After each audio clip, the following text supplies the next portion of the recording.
maalum kwa ajili ya kumwabudu Shetani. Madhabahu za giza ni nini?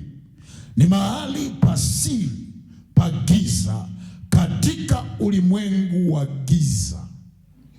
Katika ulimwengu wa giza, mahali hapo pamewekwa purposely, kwa makusudi, kwa ajili ya kumwabudu Shetani.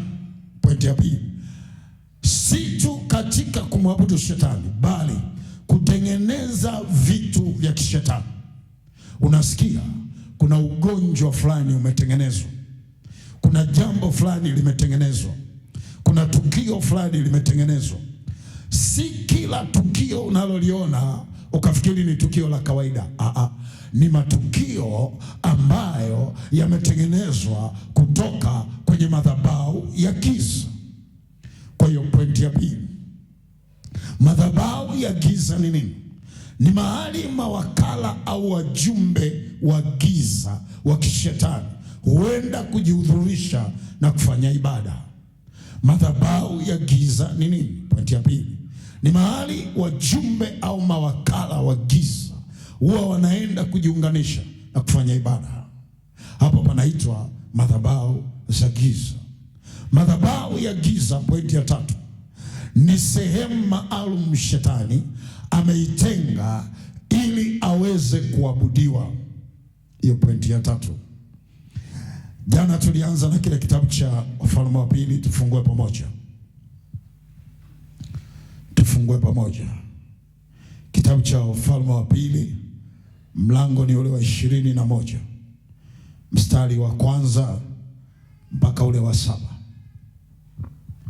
Kitabu kile cha Wafalme wa Pili, mlango ni ule wa 21. Ukisoma pale kuanzia mstari ule wa kwanza pale mpaka ule wa 7. Mmepata watumishi wa Mungu? Tusome mstari michache, tuanze pamoja. Kama umepata, kama una Biblia basi omba msaada kwa jirani yako, tusome pamoja kile kitabu cha Wafalme wa Pili, mlango wa 21 mstari wa kwanza. Tusome mistari michache, minne ya kwanza na mingine utaamini pale nikiona nazungumza. Twende. Manase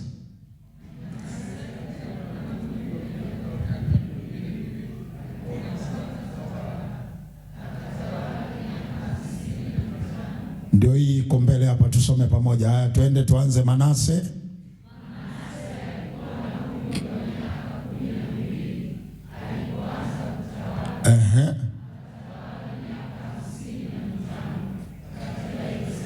ndio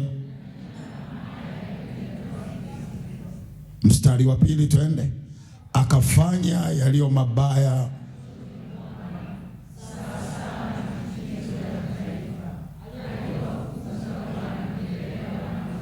Hebu sikia hii.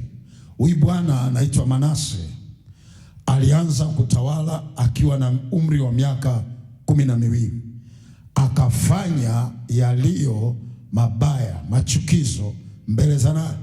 Za Bwana.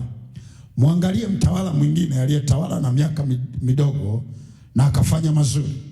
Mlango wa 22. Mlango wa 22. Hapo hapo tu kutoka mlango wa 21 twende mlango wa 22 wa kitabu cha Wafalme wa Pili. Angalia ule mstari wa kwanza. Anasemaje? Yosia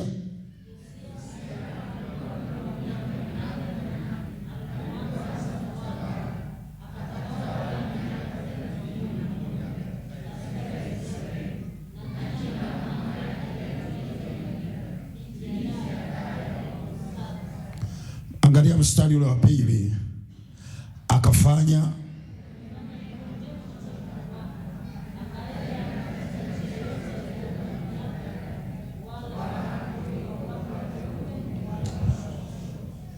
ukisoma hapa unaona kama pana roho mbili ambazo zilikuwa zinafanya kazi lakini kitofauti. Roho iliyokuwepo kwa Yosia ilifanya kazi katika madhabahu ya Bwana. Na unaona anasema hivi, akaenda katika njia yote ya Daudi babaye, wala hakugeuka upande wa kuume wala wa kushoto.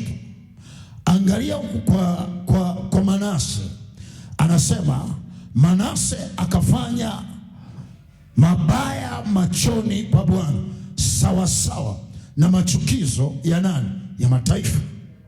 Huyu alifanya mema sawasawa na akina Daudi walivyofanya. Kwa hiyo jana nilianza kukwambia hivi, hebu angalia hii madhabahu, kwa nini ilimpa nafasi Manase? Andika hizi pointi 3.